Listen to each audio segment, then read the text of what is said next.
Isothermal change समतापीय परिवर्तन, सम मानी बराबर ताप मानी टेम्परेचर, समान ताप वाला परिवर्तन, एडियाबैटिक चेंज रुदस्म परिवर्तन, वेरिएबल टेम्परेचर वाला परिवर्तन, ताप बदलने वाला परिवर्तन। आइसोथर्मल चेंज मतलब ताप नहीं बदलने वाला परिवर्तन, एडियाबैटिक चेंज ताप बदलने वाला परिवर्तन।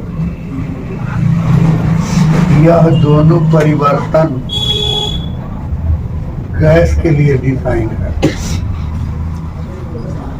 यानी ये परिवर्तन लिक्विड के लिए या सॉलिड के लिए डिफाइन नहीं है, ये केवल गैस के लिए डिफाइन है। यानी गैस में इस प्रकार परिवर्तन किया जाए कि उसका ताप नहीं बदले तो उसको समतापीय परिवर्तन बोलते हैं, और इस प्रकार परिवर्तन किया जाए कि ताप बदल जाए तो उसको रुदस्म परिवर्तन बोलते हैं।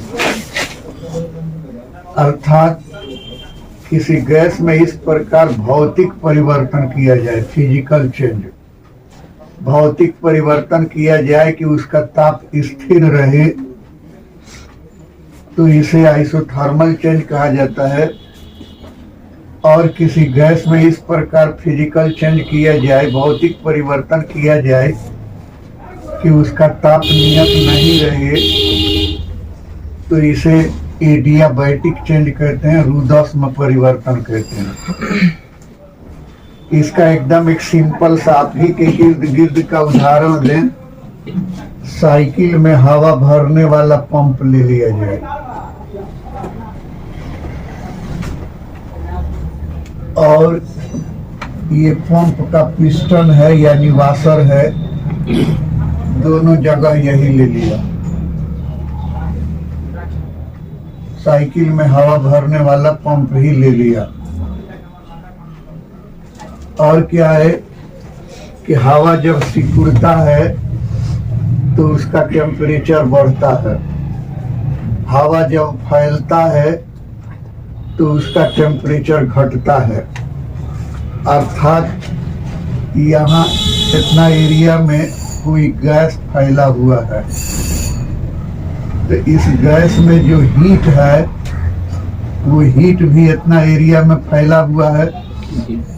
और मान लेते हैं कि इस समय इस हवा का टेम्परेचर 10 डिग्री सी है, यानी जो इसमें हीट फैला हुआ है इसके वजह से इसका टेम्परेचर 10 डिग्री सी बना हुआ है। अब इस हवा को कंप्रेस कर दिया, यानी कि सिकुड़ा दिया, तो ये हवा जो वहां तक फैला हुआ था इसको सिकुड़ा के इतना दूर में कर दिया। तो इसका मतलब हुआ कि जो हवा ये पूरा फैला हुआ था वो इतना दूर में आ गया, तो इसमें जो हीट फैला हुआ था वो भी सिमट के इतना ही दूर में आ गया। तो जब हीट सिमट जाएगा तो इसका टेम्परेचर बढ़ जाएगा, और हमने माना कि 10 के बजाय ये 15 डिग्री सी हो गया।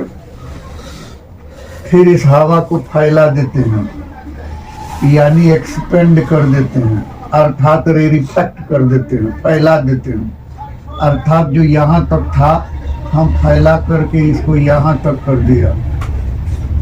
तो यहाँ तक कर दिया तो जो हवा इतने दूर में फैला हुआ था वो हवा अब इतना दूर में फैल गया। अर्थात जो हीट इतना एरिया में था वो हीट अब बढ़ के इतना एरिया में फैल गया। तो जब हीट फैल जाएगा तो टेम्परेचर भी घटेगा, और इसका टेम्परेचर घट के 5 डिग्री सी हो गया। तो वही कह रहे हैं कि हवा गैस जब फैलता है, रेरिफेक्ट होता है, एक्सपेंड होता है, तो उसका टेम्परेचर घटता है, और कंप्रेस होता है तो उसका टेम्परेचर बढ़ता है।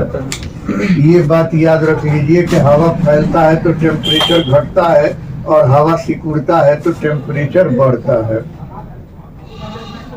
अब आते हैं यहाँ पर, तो ये इसमें हवा भरा हुआ है और ये हवा यहाँ तक फैला हुआ है। इसमें भी ये हवा भरा हुआ है और ये हवा फैला हुआ है। अब धीरे धीरे इसको कंप्रेस करें, यानी इस पिस्टन को बहुत स्लोली अंदर की ओर दबावें। इतना स्लोली अंदर की ओर दबावें जितना स्लोली ये घड़ी के मिनट का स्विच चल रहा है, सेकंड का नहीं, मिनट का। ये घड़ी के मिनट का सुई या घंटा का सुई तो चल रहा है, लेकिन आपको देख के नहीं समझ में आ रहा है कि वो चल रहा है, बल्कि आपको लगता है कि मिनट और घंटा का सुई स्थिर है, केवल जो है सेकंड का सुई चल रहा है। लेकिन 1-2 मिनट के बाद देखिए तो आपको पता चलेगा कि ये मिनट का सुई पहले यहाँ था, अब यहाँ चला गया, यानी ये चल रहा है। तो वैसे ही स्लोली इसको चलाइए मिनट के सुई की तरह, जो आपको दिखाई नहीं दे, यानी बहुत धीरे धीरे चलाइए। धीरे धीरे चला करके इसको यहाँ ले आ दीजिए, यानी पूरा गैस को यहाँ से कंप्रेस करके इतने दूर में फैलाइए। आप देखिएगा कि इसका टेम्परेचर नहीं बढ़ा हुआ है, जबकि यहाँ पर कह रहे हैं कि सिमट जाएगा तो टेम्परेचर बढ़ जाएगा, लेकिन यहाँ पर आपको बताएं कि सिमट गया लेकिन टेम्परेचर नहीं बढ़ा। और इसी को खींचते खींचते फिर यहाँ तक ले जाएं, यानी गैस को फैला दें, वही स्लोली ही, धीरे धीरे ही, तो देखेंगे कि इसका टेम्परेचर नहीं घटा है। यानी इसका टेम्परेचर अगर 10 डिग्री था तो सिमट जाने पर भी टेम्परेचर 10 डिग्री है और फैल जाने पर भी टेम्परेचर 10 डिग्री ही है। तो इसमें क्या है कि इसी को फिजिकल कॉज कहेंगे, फिजिकल चेंज कहेंगे, कि आयतन को घटा दिया, आयतन को बढ़ा दिया, और क्या है कि टेम्परेचर स्थिर रह गया। इसी को कहेंगे आइसोथर्मल चेंज। यानी हम ये कहना चाहते हैं कि पंप लें और पंप के पिस्टन को स्लोली नीचे की ओर दबावें, तो हकीकत तो ये है कि दबा रहे हैं तो आयतन सिकुड़ रहा है। स्लोली ऊपर की ओर खींचें, घंटों स्लोली नीचे की ओर और ऊपर की ओर खींचते रहें, और उसके बावजूद भी पंप को पकड़े तो पंप के टेम्परेचर में कोई परिवर्तन समझ में नहीं आता है, बल्कि पंप जैसा पहले ठंडा मालूम हो रहा था अभी भी ठंडा मालूम हो रहा है। इसका मतलब है कि पंप के भीतर हवा का ताप घटा बढ़ा नहीं, जितना पहले था उतना ही है। तो इसको कहेंगे आइसोथर्मल चेंज, समतापीय परिवर्तन। और जो है यही पंप के पिस्टन को घंटों नहीं, आधा मिनट, 1 मिनट सडनली जल्दी जल्दी नीचे की ओर चला दें, और चला के जब पंप के दीवार को ऐसे पकड़ेंगे तो काफी गर्म मालूम होगा। तो काम तो दोनों एक ही किया, एक काम किया कि भाई स्लोली और दूसरा काम किया सडनली। एक काम किया कि धीरे धीरे आयतन को घटाया बढ़ाया, और यहाँ किया कि तेजी से आयतन को घटाया बढ़ाया। काम तो एक ही को कर रहे, आयतन का घटना बढ़ना, आयतन का घटना बढ़ना, लेकिन यहाँ पर स्लोली किया, यहाँ पर सडनली किया। यहाँ पर टेम्परेचर में कोई परिवर्तन नहीं हुआ और यहाँ पर टेम्परेचर बदल गया। तो इसको एडियाबैटिक और इसको आइसोथर्मल कहते हैं। अब आपके दिमाग में बात आ रहा होगा कि तो ये सिकुड़ता फैलता है तो इसका टेम्परेचर क्यों नहीं बढ़ रहा है या घट रहा है, और ये भी तो फैलता सिकुड़ता है लेकिन इसका टेम्परेचर क्यों घट जा रहा है या बढ़ जा रहा है। तो मैं बोलूं कि यहाँ से जो हम दबा रहे हैं इसको, तो दबा रहे हैं तो इसका जो है ऊष्मा सिमट रहा है, और सिमट रहा है तो क्या है कि ये ऊष्मा आपको इस पंप की दीवार से होकर के बाहर निकलता जा रहा है। धीरे धीरे हम इसको सिकुड़ा रहे हैं, और धीरे धीरे इस हवा के भीतर जो ऊष्मा है वो दीवार से होकर के बाहर निकल जा रहा है, जिसके वजह से इसके टेम्परेचर में किसी प्रकार का परिवर्तन नहीं होता है, बल्कि इसका टेम्परेचर स्थिर का स्थिर रहता है, बढ़ता नहीं है। और जब स्लोली इसको ऊपर की ओर खींच रहे हैं तो क्या है कि हवा की उष्मा यानी एटमॉस्फेयर से उष्मा भीतर की ओर आ रहा है, और भीतर की ओर आ रहा है तो इसका टेम्परेचर नहीं घट रहा है, जो शॉर्ट कर रहा है वो बाहर से अंदर आ जा रहा है, और कंप्रेस करने पर जो बढ़ रहा है वो अंदर से बाहर चला जा रहा है। जिस तरह से नींबू पर प्रेशर बनाते हैं तो क्या है कि उसका रस जो है बाहर गिरता जाता है, उसी तरह से यहाँ से प्रेशर बना रहे हैं तो उसमें बाहर रिश्ता चला जाता है, और जो है इसके टेम्परेचर में किसी प्रकार का परिवर्तन नहीं होता है। ठीक उसी तरह से जिस तरह से स्प्रिंग को दबाते हैं सिकुड़ता है, छोड़ते हैं फैलता है, सिकुड़ता है फैलता है, उसी तरह से ये हवा जो है बाहर, ये उष्मा जो है बाहर निकलता है और बाहर से अंदर घुसता है, इसलिए इसके टेम्परेचर में किसी प्रकार का परिवर्तन नहीं होता है। लेकिन शर्त ये है कि स्लोली, यानी कोई यहाँ सडनली नहीं, गैस को स्लोली कंप्रेस किया जाए, स्लोली एक्सपेंड किया जाए, तो स्लोली कंप्रेस करने पर उष्मा बाहर निकल जाता है और स्लोली एक्सपेंड करने पर उष्मा भीतर घुस जाता है, जिसके कारण एयर का टेम्परेचर, हवा का टेम्परेचर, गैस का टेम्परेचर स्थिर ही रहता है, और इस तरह के परिवर्तन को आइसोथर्मल चेंज बोलते हैं। और यहाँ पर क्या किया, फास्टली चलाने को नहीं बोल रहे, सडनली चलाने को बोल रहे हैं। और सडनली का मतलब क्या हो गया कि 1/10 सेकंड में सड़क के कम हो जाए और 1/10 सेकंड में सड़क के ज्यादा हो जाए। तो अचानक सडनली, तो इसको जब सडनली नीचे दबाएंगे तो जितना जल्दी इस गैस का आयतन घट जाएगा, जितना जल्दी उष्मा सिकुड़ जाएगा, उतना जल्दी बाहर निकल नहीं पाएगा, इसलिए इसका टेम्परेचर बढ़ जाएगा।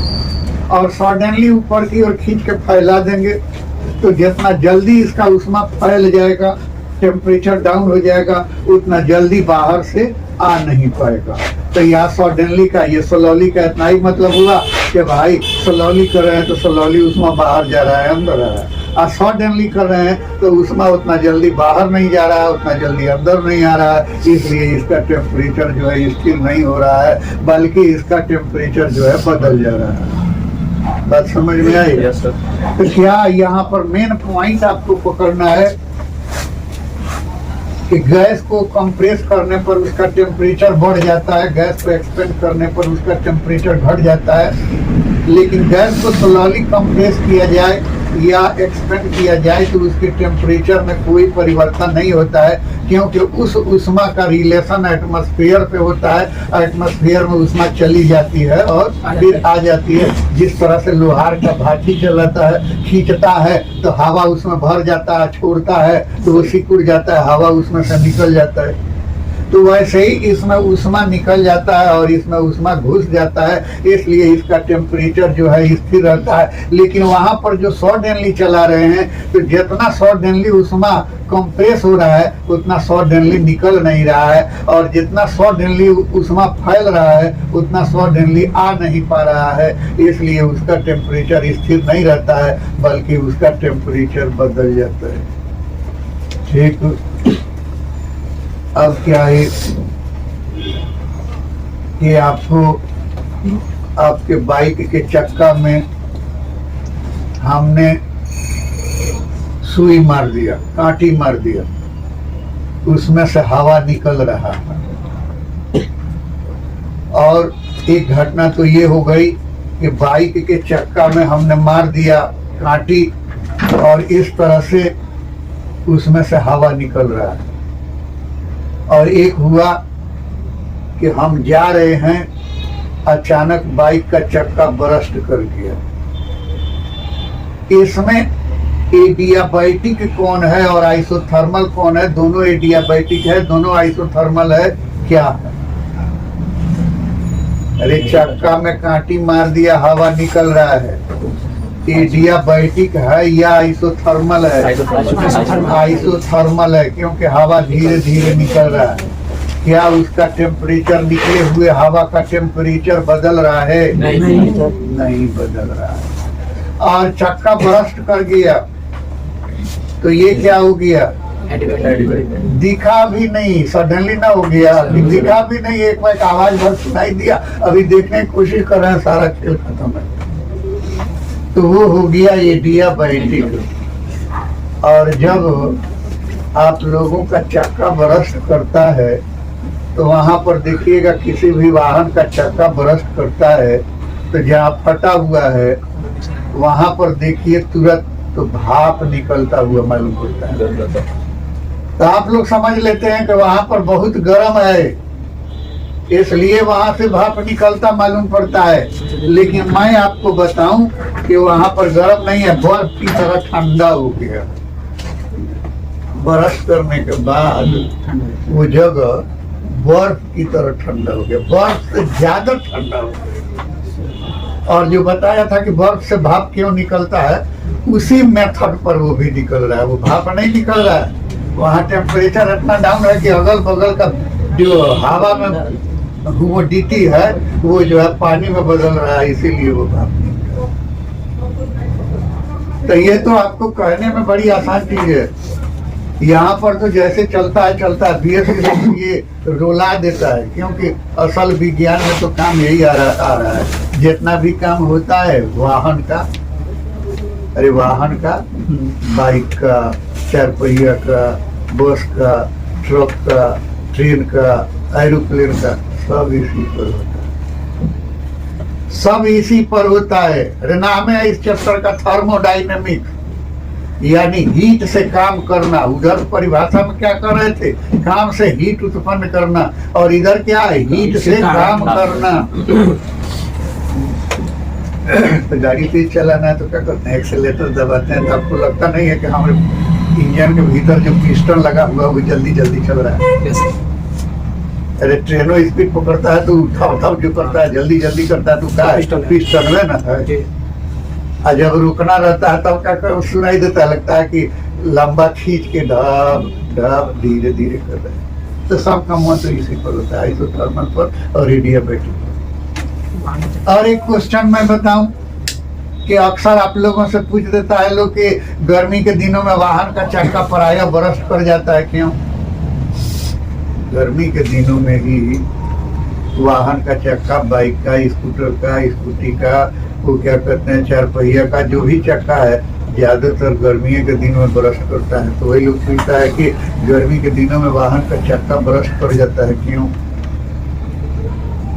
बाहर का तापमान भी ज्यादा रहता है। वही बात, आप ही नहीं, बड़े बड़े जानकार लोगों को भी हमने इसका जवाब यही देते हुए सुना है कि एटमॉस्फेयर का टेम्परेचर ज्यादा है, इसलिए वाहन के चक्का में भरे हुए हवा का टेम्परेचर बढ़ जाता है।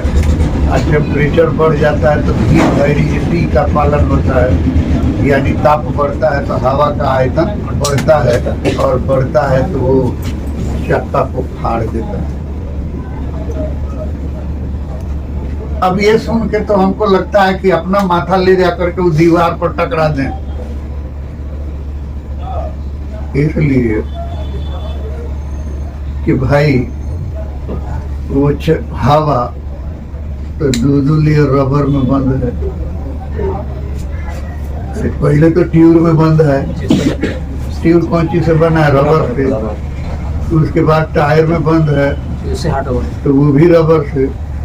और रबर विद्युत का या उष्मा का सुचालक होता है, कुचालक होता है। तो फिर बाहर का गर्मी रबर से हो करके और वो हवा तक पहुंच कैसे गया जब कुचालक करते। तो इसका मतलब है कि हम कह दें कि तुम्हारे घर में कुकर जो बना है कौन चीज से बना है, तो मेटल का बना हुआ है, और आपके घर में तो रबर से बना हुआ है। हमारे घर में जो कुकर यूज होता है वो रबर से यूज होता है, रबर का बना हुआ है। तब तू क्या कहोगे, घर का गपेड़ है भाई, एकदम झूठा लग रहा है आदमी कि रबर से घर में ही बना हुआ। तू वैसे बोलोगे कि रबर को बैठ कर डॉक्टर है, उसको गर्म करेंगे तो थोड़े उसमें से उसमें अंदर जाएगा, और नहीं जाएगा तो फिर पकेगा कैसे, एकदम झूठा लग रहा है आदमी। तो हम जो झूठा लबड़ा हो गए तो झूठा लबड़ा नहीं हुआ कि बाहर का एटमॉस्फेयर का टेम्परेचर वो जो है गैस कब चला कैसे गया, जब दो लेयर रबर में बंद है तो चला कैसे गया कि भीतर का हवा गर्म हो गया। बात समझ में आया? तो इस तरह से समझ में आया ना कि भाई ये आंसर हमारा प्योर गलत है।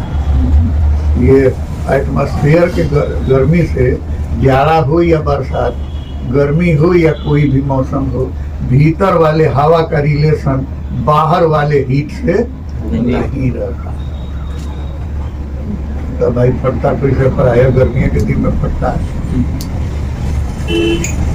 तो वो तो आपको बताया था कि गैस के अणु गैस में सदा गतिमान रहते हैं और गति के क्रम में आपस में तथा बर्तन की दीवार से टकराते रहते हैं जी।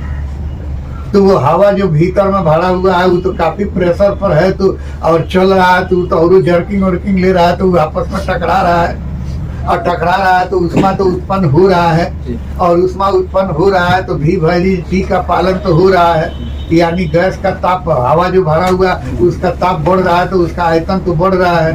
हर मौसम में, जाड़ा में, गर्मी में, बरसात में, हर मौसम में भी वैरिटी का पालन अंदर वाले हवा में होता है। तो फिर हर मौसम में होता है तो हर मौसम में क्यों नहीं फटता? प्रायः गर्मी में क्यों फटता है?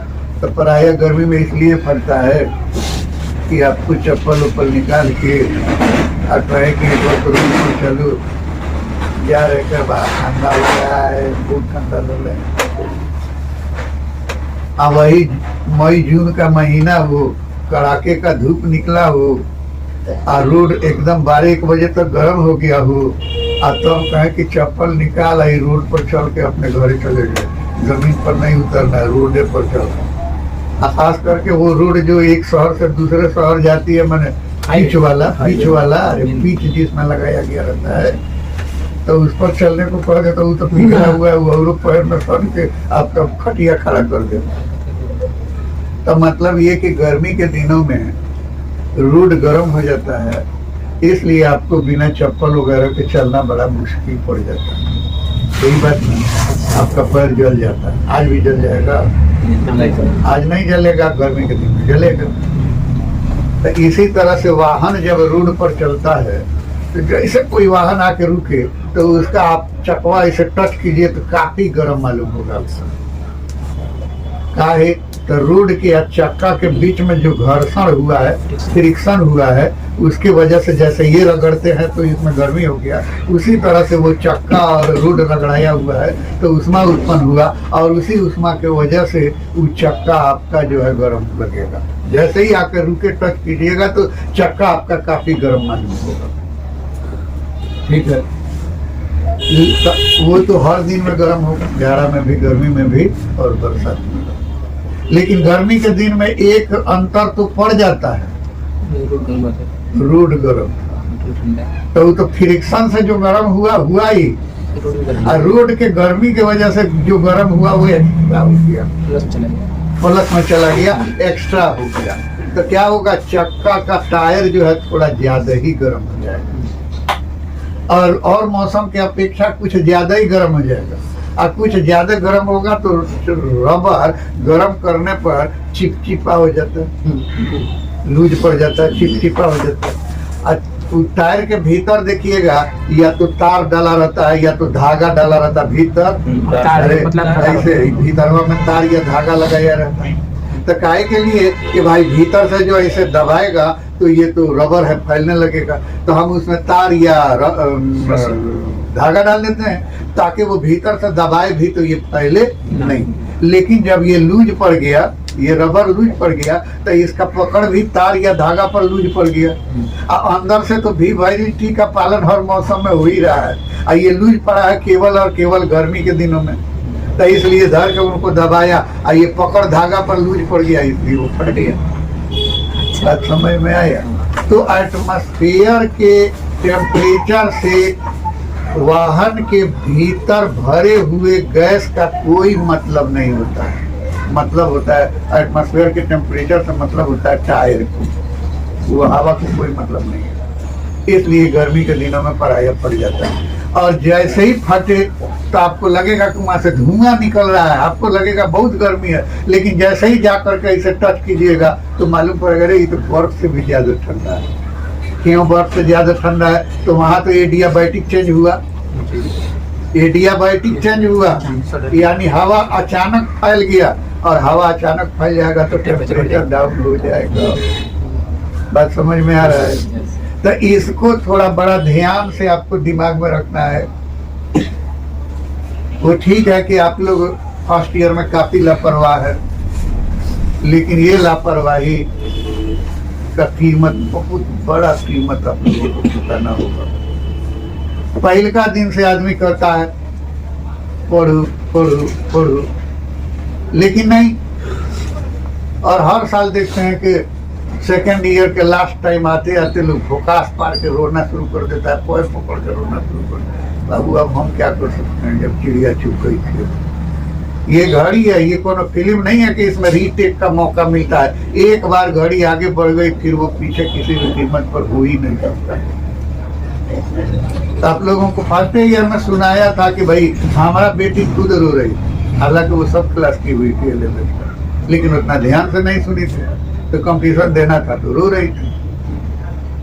तो एक दिन उसकी माँ बोली कि देखा ना, तुम्हारा सामने तो नहीं किया होता, लेकिन बाहर हुआ दिया।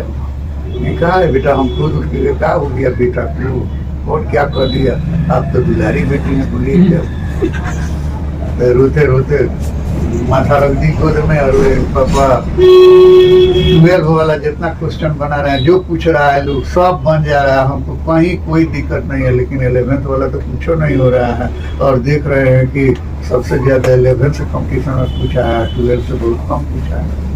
हम तो आप लोगों को शुरू में कह रहे कि 70% 11th से पूछता है, 30% 12 से पूछता है। इसलिए गवर्नमेंट इतना बेवकूफ नहीं है, बड़का बड़का भेजा बैठ के कानून बनाता है। तो उन लोग सोचा है कि भाई 12 का एग्जामिनेशन तो हम फाइनली ले ही रहे हैं बोर्ड से, राइफल के नोक पर। कई तो एग्जामिनेशन हम ले चुके हैं, नहीं लिए हैं तो 11th का नहीं लिए हैं। तो कंपटीशन में 11th पूछो, 12 में से थोड़ा मोड़ा पूछ लो कि ये जो है याद रखे हैं कि नहीं रखे हैं। तो इसलिए आप लोगों को तो छांटना है। लग रही नहीं तो ये मत ड्रामा का बेटी कोई दिक्कत नहीं। तब इसमें से मुजम्मिल को बोल दिए, और वो क्या है कि प्रकाश को बोल दिए, और अपने फिजिक्स बैठ के क्या कि अब सिर्फ वो सबसे पढ़ा दिए। कंपटीशन वाला खाली आप देखिए, तो ये कंपटीशन वाला जो वैल्यू वगैरह नहीं बोलते, वही सब धर के हम लोग बता दिए। 15-20 दिन हम, 15-20 दिन प्रकाश, 15-20 दिन वो जो है मुजम्मिल बता दिए। गई 91% है। नीच में लोग इतना हवाबाजी मारता है, पहले बार बैठिए 80% है। तो क्या है, तो वही करें कि आप लोग तो लापरवाह हैं। और किसी टीचर के पास अब जाइएगा तो थोड़े, और जहाँ तक वो आप लोग कहते हैं कि कोटा फलाना ढमाको, वहाँ तो खाली हंसरी लगा के लोग मरता है, जहर खा के लोग मरता है। वहाँ पढ़ाई वढ़ाई थोड़े होता है। तो ऐसा थोड़े बताएगा कि काहे हो गया। Perhaps you know that about isothermal change, and on the basis of definition of isothermal change it is equal to the इतना हो गया। हर बतवे में perhaps शायद तुम जानते होगे, तो जानना तो यहाँ है। कंप्यूटर में आपको बैठ के पढ़ा रहा है, वहाँ तो खाली बताता है कि 8 स्पीड से आंसर कैसे दिया जाएगा। अब पूरा बिहार में ये 11th को इतना बर्बाद कर दिया, बिहार के अलावा कहीं बर्बाद नहीं है। सिर्फ बिहार में 11th को इतना बर्बाद कर दिया है कि यहाँ के विद्यार्थी लोग जाते हैं पढ़ाई से सुनते सुनते पढ़ाई चले जाते हैं ऊपर।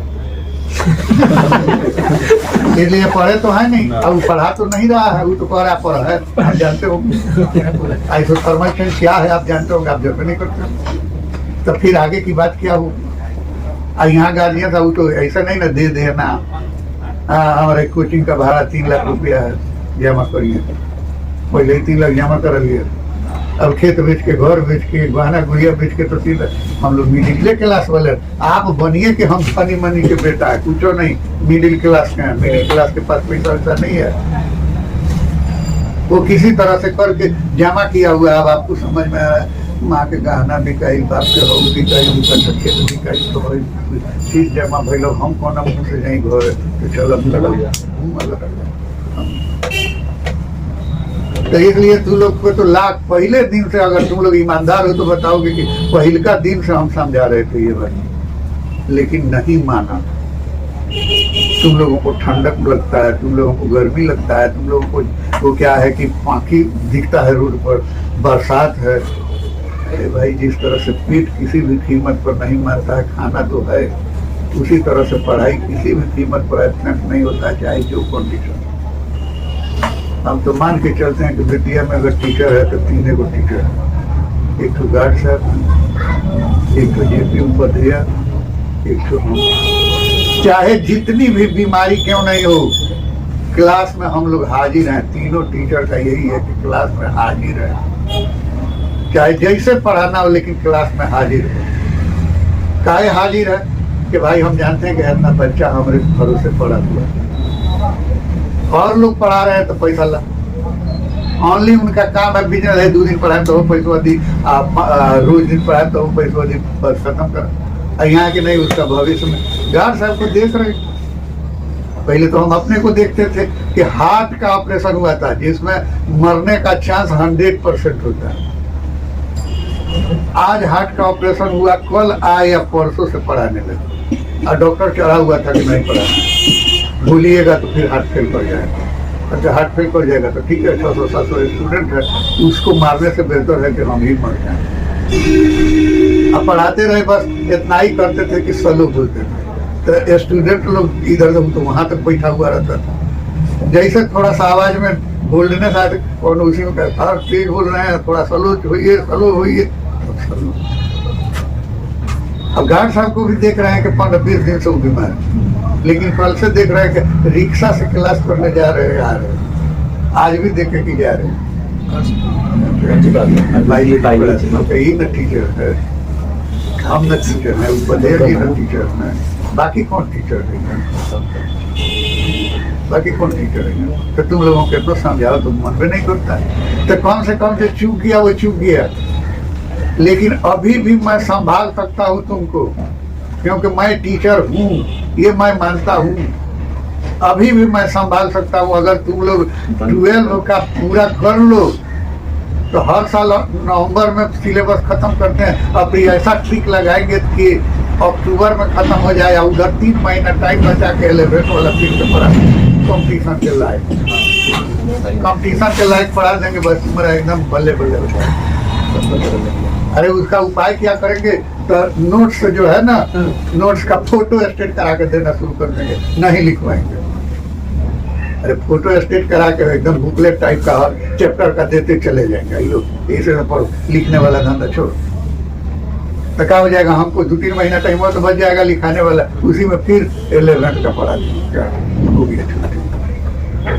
लेकिन तुम अपने में सुधार लाओ तब ना, तो नहीं उसी तरह से 5 दिन उसमें इधर एब्सेंट, 5 दिन उधर एब्सेंट, तो फिर होगा क्या? वही होगा। तो कल अब ये अगला दिन इसका एक्सप्लेनेशन है, ये डियाबेटिक चेंज का एक्सप्लेनेशन बताएंगे। कैसे इसमें क्या है, टेम्परेचर कांस्टेंट है, तो टेम्परेचर कांस्टेंट है तो क्या कहते हैं कि ये आपको वो क्या बोलते हैं, आपके V वायरीज 1/T व्हेन T बराबर कांस्टेंट, यानी कि आइसोथर्मल चेंज में क्या हो जाएगा, PV बराबर कांस्टेंट है। अरे भाई P अभी गुना कर दिया, बराबर समानुपाती को छोड़ेंगे तो बराबर तो वही करेंगे। तो आइसोथर्मल चेंज में PV बराबर कांस्टेंट होता है, एडियाबैटिक चेंज में तो कांस्टेंट नहीं है, टेम्परेचर कांस्टेंट नहीं है। तो इसमें कौन फॉर्मूला लगता है, तो PV पर पावर गामा बराबर कांस्टेंट, और गामा क्या है, तो गैस पर सार गुणांक। मोनो एटॉमिक गैस के लिए 1.61, डाई एटॉमिक के लिए 1.4, ट्राई एटॉमिक के लिए 1.3, और तीनों का औसत निकालिए तो 1.5 आता है, 1.44, लेकिन हम लोग मानते हैं 1.5, यानी इसका मान है 1.5। ठीक, तो अब क्या है कि इसको हम मंडे के दिन आप लोगों को ये बताएंगे, लंबा सा क्वेश्चन। ठीक, तो रहने दीजिए।